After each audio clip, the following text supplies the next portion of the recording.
Aforementioned Ezra Klein, MSNBC policy analyst and editor-in-chief of the fantastic new Vox.com, and Mattie Duppler, director of budget and regulatory policy for Americans for Tax Reform. That's the organization that Grover Norquist founded.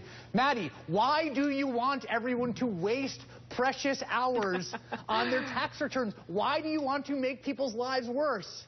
Chris, why do you have to point out that I was the second choice to Grover? It just hurts my feelings a little bit. I apologize, but I felt bad because we named him, and so I had to sort of be like, well, we're not just talking about him when they're not in the room. We did ask him. Of course, we would have taken both of you. We'd love having you on. Continue. Yeah. All right. Thanks, Chris. Well, listen, I know that this seems like an appealing argument to make tax preparation simpler, but what we would like to focus on is making taxes simpler, and that's the problem here. Really convenient tautology for people who want to grow the size of government by making the tax code extraordinarily complex and then saying, no, we'll take it off your hands and we'll make sure that we understand the complexities so you don't have to. It's putting the fox in charge of the hen house. Ezra, your response to that? I don't understand that argument at all. So there are two things I don't actually understand about it. One is that there is a good conversation to have. I would like to see simpler taxes, too. It is a separate conversation whether or not folks should just get a pre-filled out tax return from the IRS. But the other thing I think is actually an important point when we talk about the tax system. If you're somebody who's got one job, you've got one bank account, you're taking the standard deduction, the tax code is not incredibly complicated for you. Your taxes are not that hard. You shouldn't have to pay for tax prep. You shouldn't have to spend a lot of time worrying about it.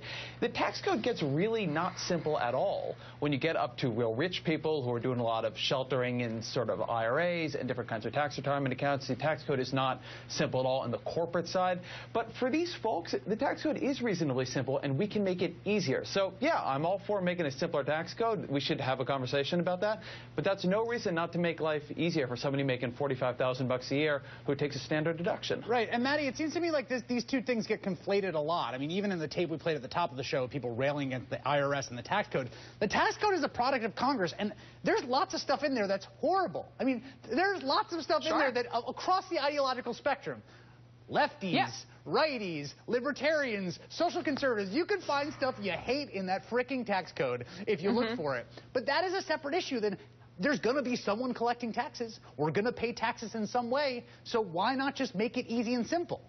Well, because the question is, if we're going to be collecting taxes, do we want the person collecting them being the preparer? And the answer is no. Ezra's talking about how there's a lot of simplicity for folks who are just taking the standard deduction, and that's true. But there's free software and free preparing available for them right now. The population's already served. So what Ezra is saying is that we need the tax preparation to be taken out of the hands of the people for whom it is very complex and given to the IRS, which to me seems like an extraordinary conflict of interest, and if it were a private enterprise would certainly be considered so.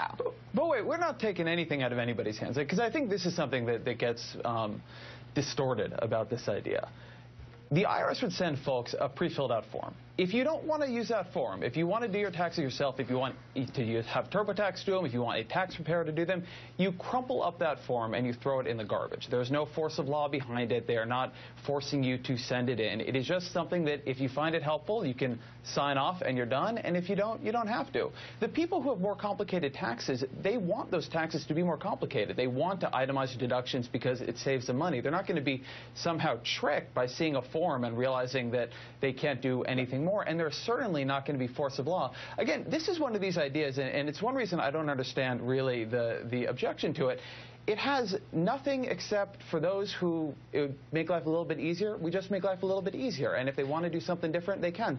This is not a coercive law. It is just making the tax system a little bit simpler for people who don't need a lot of help. Let me point this out also, Mattie. I think this is an interesting part of this, is that in some ways, for most people taking the standard deduction, wage earners, right, the IRS is already doing your taxes. It's called the payroll withholding. And in fact, that didn't always exist. This is one of my favorite historical factoids, which is that Milton Friedman, when he was working as a government economist, was the one who came up with the idea of the government actually taking withholding because it actually increased the enforcement. So in some ways, if you don't trust the IRS at all, that's fine. I guess you don't have to trust the IRS. But they're already doing this. They're already mucking in your payroll every 2 weeks. But, Chris, that's not exactly true. When employers are sending a W-2, it's not going to the IRS. It's going to the Social Security Administration. And the IRS commissioner himself testified of Congress and said, listen, we are not equipped to be able to do this kind of tax preparation because we don't have the information. We don't get the information until late spring, and at that point, it's way too late. So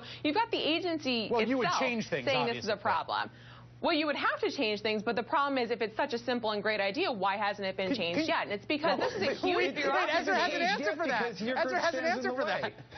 It hasn't been changed yet because your group won't allow it to be changed. You guys lobby Congress to keep it from happening because Intuit spends tens of millions of dollars a year keeping it from being changed. I mean, it's very obvious why it won't get changed because there are a set of interest groups who don't want it to be because for ideological or commercial reasons, they see the change as being bad for their interests. It's not because it's not bad impossible for to your do. interests.